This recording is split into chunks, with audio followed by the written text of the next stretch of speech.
যখন মেয়েরাজে গিয়েছিলেন আল্লাহ রাসূল দেখছেন বেশি অংশ নারীরা জাহান্নামী। যে মায়েরা শুনছেন তারাও শুনবেন, বেশি অংশ নারীরা জাহান্নামী। আরে নারীরা জাহান্নামী বেশি কেন হবে?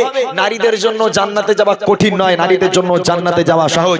আল্লাহ রাসূল বলছেন আল মারআতু ইদা সাল্লাত খামসাহা, কোন নারী যদি নামাজ পড়ে, অসাওমাত শাহরাহা, কোন নারী যদি রোজা রাখে, আতাআত বালাহা, কোন নারী যদি স্বামীর অনুগত্য করে, হাফিজাত ফুরুজাহা, কোন নারী যদি নিজের লজ্জাস্থানকে হেফাজত করে, এই চারটি কাজ কোন নারী যদি করে সে হলো জান্নাতি। তার মধ্যে স্বামীর খিদমত। কেমন স্বামীর খিদমত? আল্লাহ রাসূল আম্মা জান খাদিজার মধ্যে ছিল।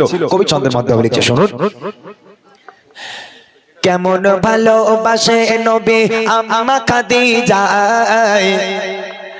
কেমন ভালোবাসে নবী আম্মা খাদিজা, যে ভালোবাসায় খুশি হতেন আল্লাহ দয়াময়, যে ভালোবাসায় খুশি হতেন আল্লাহ দয়াময়। কেমন ভালোবাসে নবী আম্মা খাদিজা, কেমন ভালোবাসে নবী আম্মা খাদিজা, যে ভালোবাসায় খুশি হতেন আল্লাহ দয়াময়, যে ভালো হতেন আল্লাহ দয়াময়।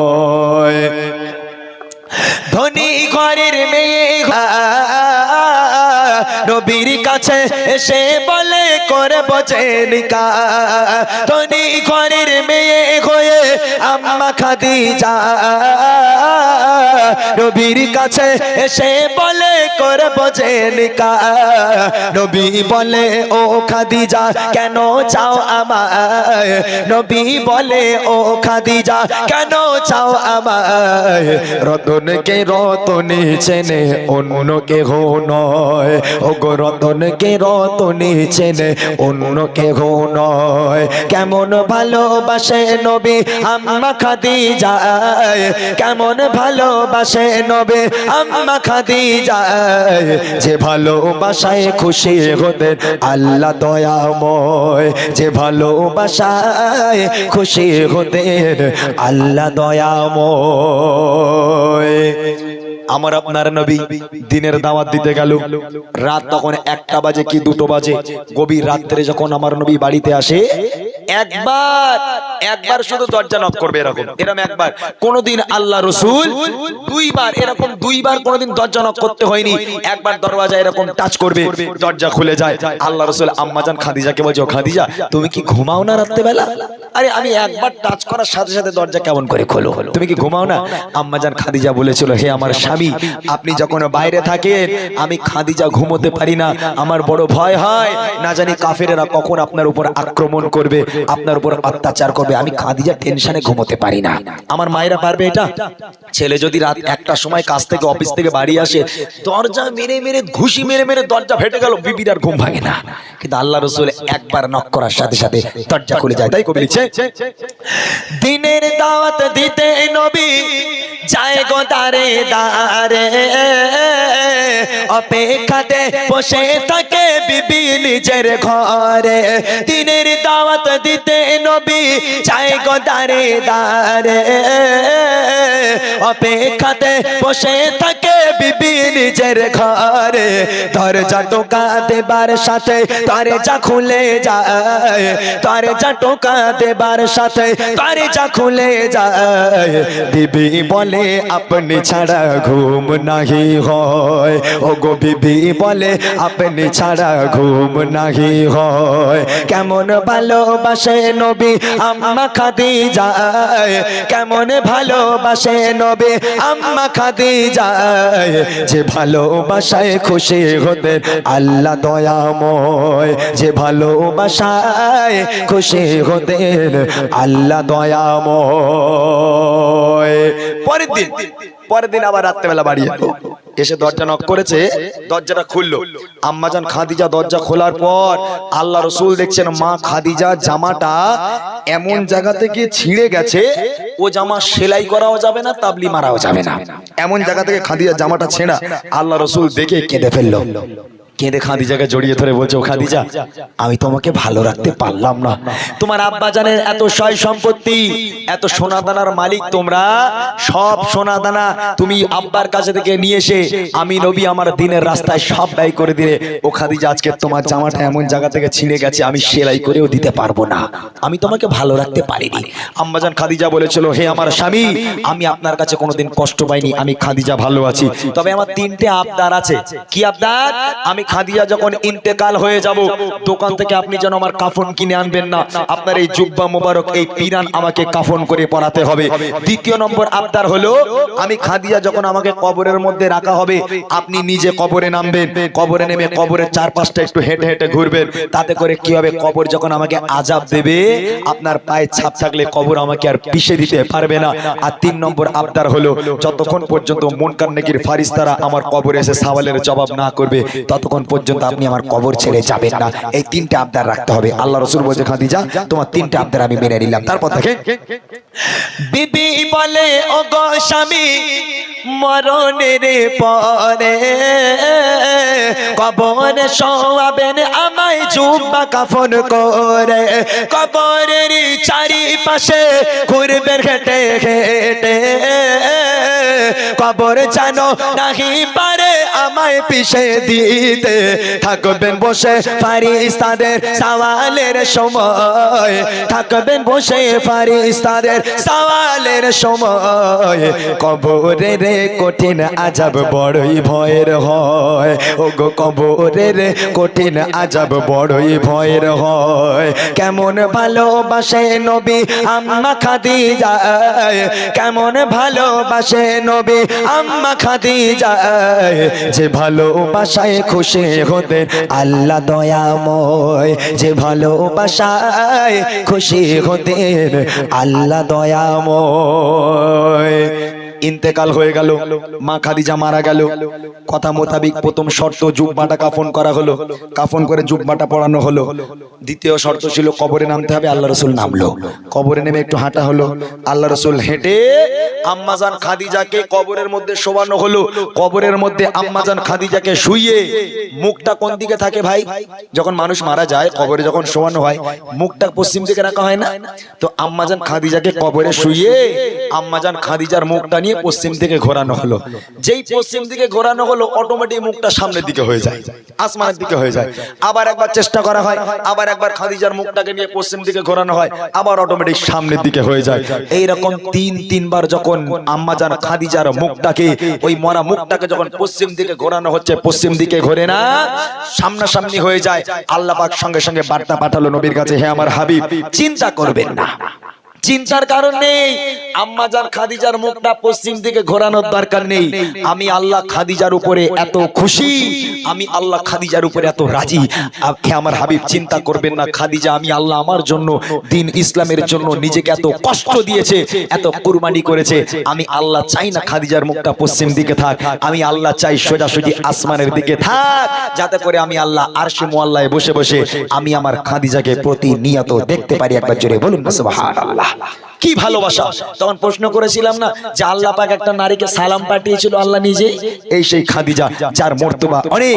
আল্লাহ রাসূলের সবচেয়ে প্রিয় স্ত্রী ছিল আম্মাজান খাদিজা। সে সম্পর্কে কবি লিখছে, দেখেন, যত সবাই খাদিজাকে কেবলাতে মুখ করে, ততবারই আসমানের ওই দিকে যায় যে ঘোরে, যত সবাই খাদিজাকে কেবলাতে মুখ করে, ততবারই আসমানের ওই দিকে যায় যে ঘোরে।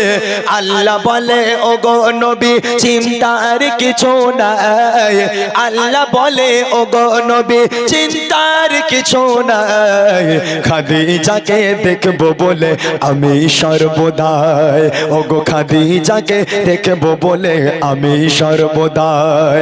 কেমন ভালোবাসে নবী আম্মা খাদিজা, কেমন ভালোবাসে ভালোবাসে নবী আম্মা খাদিজা যে ভালোবাসায় খুশি হতেন আল্লাহ দয়াময় যে ভালোবাসায় খুশি হতেন আল্লাহ দয়াময় যে ভালোবাসায় খুশি হতেন আল্লাহ দয়াময়।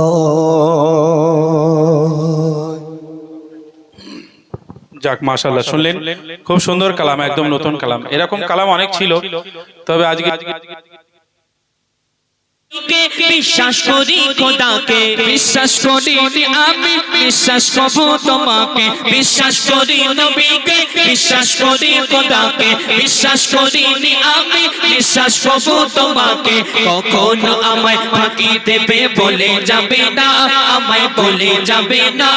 মইদুল ইসলাম তাড়াতাড়ি তওবা করো না, তুমি তওবা করো না। আসল নকল হারাম হালাল যারা বোঝে না, ও ভাই যারা বোঝে না, কঠিন কবরে তারা ও ভাই রেহাই পাবে না, ও ভাই রেহাই পাবে না। আসল নকল হারাম হালাল যারা বোঝে না, ও ভাই যারা বোঝে না, কঠিন কবরে তারা ও ভাই রেহাই পাবে না, ও ভাই রেহাই পাবে না, ও ভাই রেহাই পাবে না, ও ভাই রেহাই পাবে না। শুনলেন তো এখন আমাদের সময়কে আরেকটি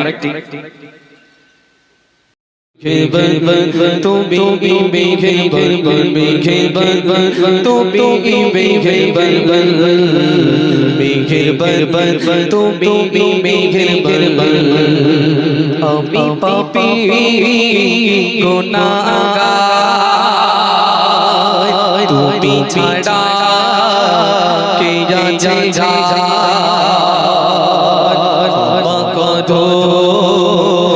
গো প্রভু তওবা করি বারে বাই জাগাবো তওবা জাগাবো মেঘের বাবা জাগাবো তওবা জাগাবো মেঘের বাবা তুমি মেঘের বাবা মেঘের বাবা তুমি মেঘের বাবা মেঘের বাবা তুমি মেঘের বাবা মেঘের বাবা তুমি মেঘের বাবা পাহাড় সোমা বাপে বোঝা থইলিয়ে চলতে পারি না ক্ষমা করো দিয়ে পাহাড় সোমা পাপের বোঝা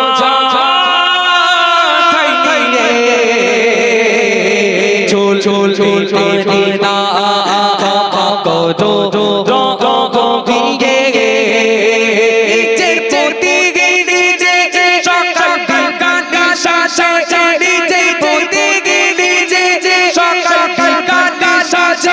সুন্দর দেখেছি বাবা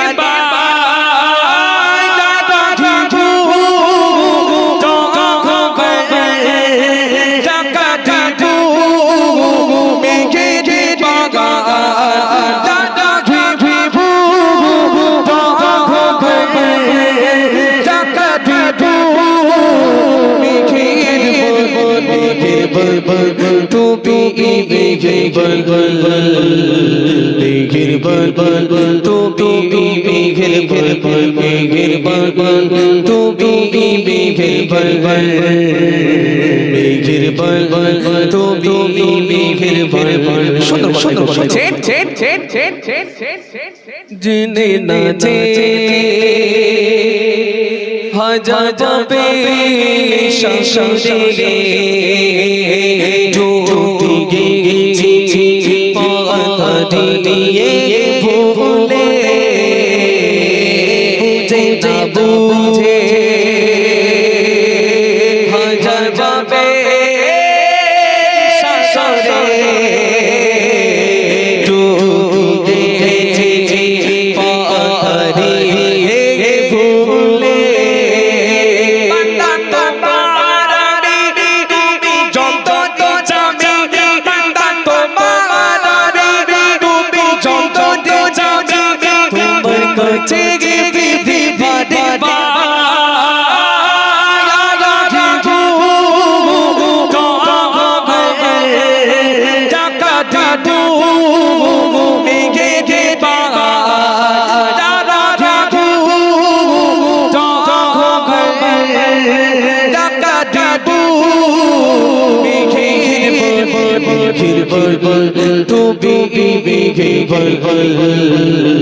মেঘের বল তুমি মেঘের বল মেঘের বল তুমি মেঘের বল মেঘের বল তুমি মেঘের বল আমি পাপী গুনাহগার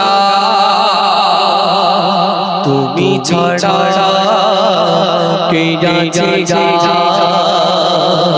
ক্ষমা করো ও গো প্রভু পাপা করি বাদে বা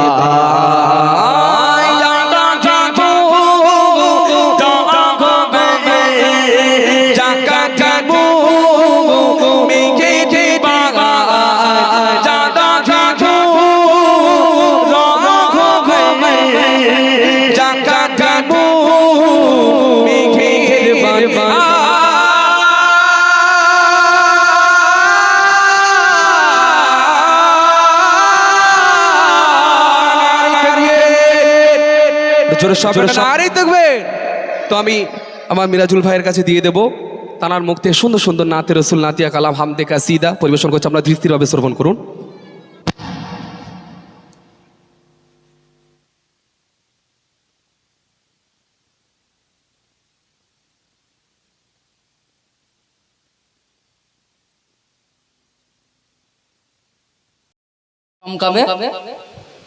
ঈদের গজল ওর লেখা নেই, লেখা আছে নেই না? চলেন একটা ছোট্ট করে ঈদের গজল গাচ্ছি। হ্যাঁ ধরো তো ভাই। আল-আমিন নবী আমার মুক্তি দাতা সবার খোদা যারে বন্ধু করে দিল জিও উপহার আল-আমিন নবী আমার মুক্তি দাতা সবার খোদা যারে বন্ধু করে দিল জিও উপহার আল-আমিন নবী আমার মুক্তি দাতা সবার দেখো জগৎবাসী দেখো দেখো রবি শশী দয়া মায়ার নবী এলো সবার মুখে ফোটাই ঘাসে দেখো চেয়ে জগৎবাসী দেখো দেখো রবি শশী দয়া মায়ার সাগর লো সবার মুখে ফোটাই ঘাসে এসো দিবে পারে সিতারা দেখে হবে আত ঘারা কইনি এমন হবে নায়ার মোহাম্মদ নাম জাগার আমিন নবী আমার মুক্তি দাতা সবার খোদা যারে বন্ধু করে দিল জিও উপহার আমিন নবী আমার মুক্তি দাতা সবার খোদা যারে বন্ধু করে দিল জিও উপহার আল-আমিন নবী আমার মুক্তি দাতা সবার পথের ধারে বাধা ছিল অবলাক বনের ঘরের সে পথ দিয়ে যেতেছিলেন আমার প্রিয় নবী করে পথের ধারে বাধা ছিল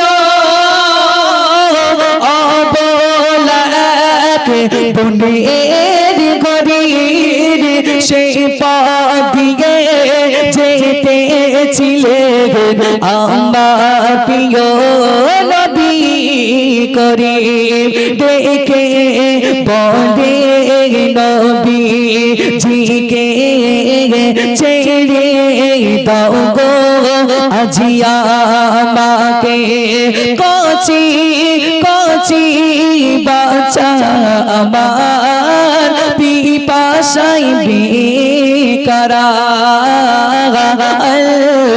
আমির নবী আমার ভক্তি দাতা সবার খোদা চারে বন্ধ করে দিল যে উপহার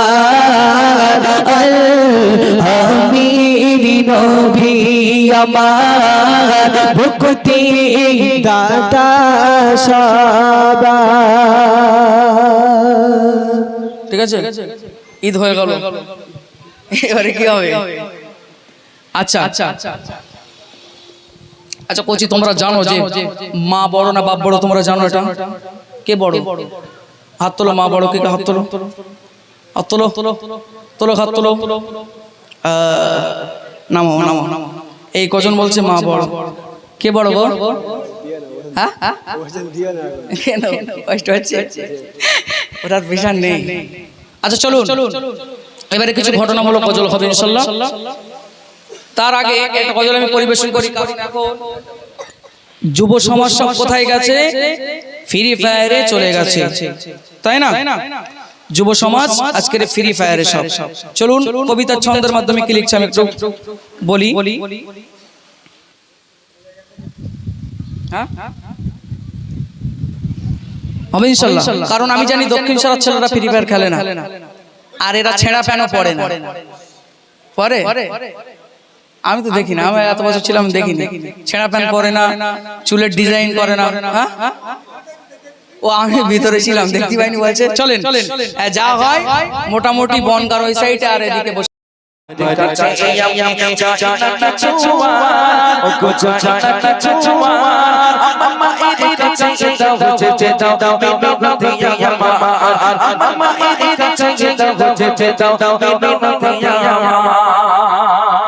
তিনি কি অপরাধ করেছেন সেটা বলছেন, দেখুন কবি লিখছেন। নবীর কাছে যেতে বন্ধে ডাকি আমি আমি খুশি মনে বিদেশে গেলাম করতে আইপাতি খুশি মনে বিদেশে গেলাম করতে আইপাতি কত মশা আছে হবে ছেলে কিন্তু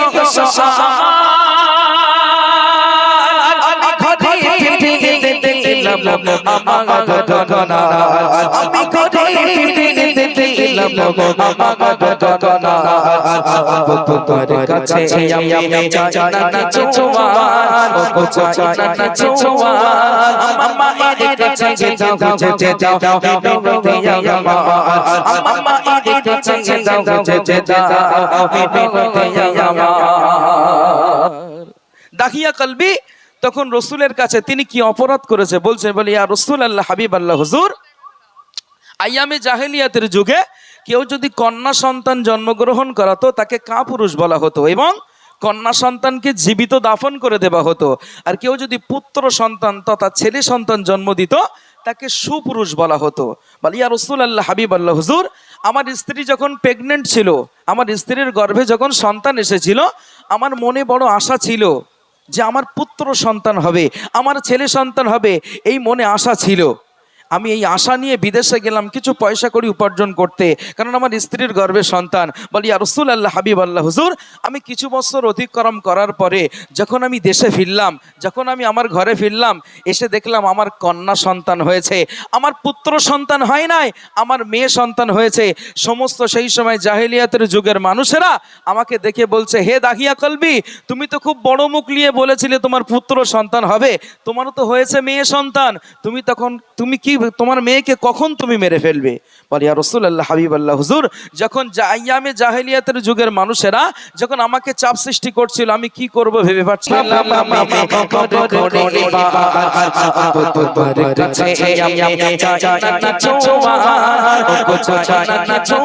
মাসুম বাচ্চা বালুর ওপর দিয়ে কিছু দূর দৌড়ে দৌড়ে যায় আর আমার দিকে পিছন ফিরে তাকায় আর বলে, আব্বু আসো, আব্বু আসো। মাসুম বাচ্চা। বলি ইয়া রাসূলুল্লাহ, হাবিব আল্লাহ হুজুর, আমার মাসুম বাচ্চা কিছু দূর যাবার পরে বলে, আব্বু আমার খুব পানি পিপাসা পেয়েছে। বলি ইয়া রাসূলুল্লাহ, আমার মেয়ে যখন আমার কাছে পানির আবদার করতে লাগলো, আমার মনের মধ্যে ফন্দি আটা কমপ্লিট, আমার মেয়েকে আমি কিভাবে মারবো। সঙ্গে সঙ্গে আমি বালি খনন করতে লাগলাম, বালি খুঁড়তে লাগলাম, একটা গর্ত করলাম, আমার মাসুম বাচ্চাকে ওই গর্তের মধ্যে নামতে বললাম, আমার মেয়ে আমার একে কথাই গর্তের মধ্যে নেমে গেল। তারপর কি ঘটনা ঘটছে মন দিয়ে শুনবেন। কবি লিখছেন, পানি খুঁজতে মেয়ে যখন ওই নামল কবরে, পানি খুঁজতে মেয়ে যখন ওই নামল কবরে, আমি উপর থেকে পানি ঢেলে দিলাম কবরে, আমি উপর থেকে পানি ঢেলে দিলাম কবরে। তার দমটি বন্ধ খবরে আগে, তার দমটি বন্ধ খবরে আগে বলবো আমারে, আপু বলে ডাকবো না আর কবু তোমারে, আপু বলে ডাকবো না আর কবু তোমারে। আপু তুমি খুশি হলে দুঃখনে আমার, শুধু একটি বারের জন্য মাকে দেখতে দাও আমায়, শুধু একটি বারের জন্য মাকে দেখতে দাও আমায়। আপু তোমার কাছে আমি চাই না কিছু আর, ও চাই না কিছু আর, মায়ের কাছে দাও যেতে দাও মিনতি আমার, মায়ের কাছে দাও যেতে দাও মিনতি আমার। বলি ইয়া রাসূলুল্লাহ, হাবিব আল্লাহ হুজুর, বলি ইয়া রাসূলুল্লাহ, হাবিব আল্লাহ হুজুর, আমার মেয়েকে যখন ওই গর্তের মধ্যে আমি নামতে বললাম, আমার মেয়ে একে কথায় নেমে গেল পানির সন্ধানে। আমার মেয়ে ছোট্ট মাসুম বাচ্চা ওই গর্তের মধ্যে নেমে বলল, আব্বু এখানে তো পানি নাই, এখানে তো পানির কোনো ব্যবস্থা নাই। বলে ইয়া রাসূলুল্লাহ, আমার কন্যা সন্তান যখন ওই গর্তের মধ্যে নামলো, আমি উপর থেকে বালি ঢালা শুরু করে দিলাম। আমার মেয়ে বুঝতে পারলো যে আমার আব্বু আমাকে মেরে ফেলার চেষ্টা করছে। তখন আমার মাসুম বাচ্চা একটা কথা বলল, আব্বু আমাকে মেরে দিয়ে যদি আপনি খুশি হন, আমি আপনার জন্য হাসতে হাসতে জীবন দিতে পারি। একটু জোরে বলুন না সুবহানাল্লাহ।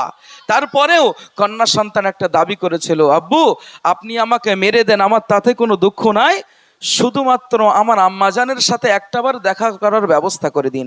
বলি ইয়া রাসূলুল্লাহ, আমার কন্যা সন্তান যখন মায়ের সঙ্গে শেষবারের মতো একটাবার দেখার আবদার করেছিল, আমার মনটা এত নিষ্ঠুর ছিল, এত পাষাণ হৃদয় হয়ে গিয়েছিল, আমার মেয়েকে শেষবার একটাবার তার মায়ের সাথে দেখানোর কোনো সুযোগ দেই নাই।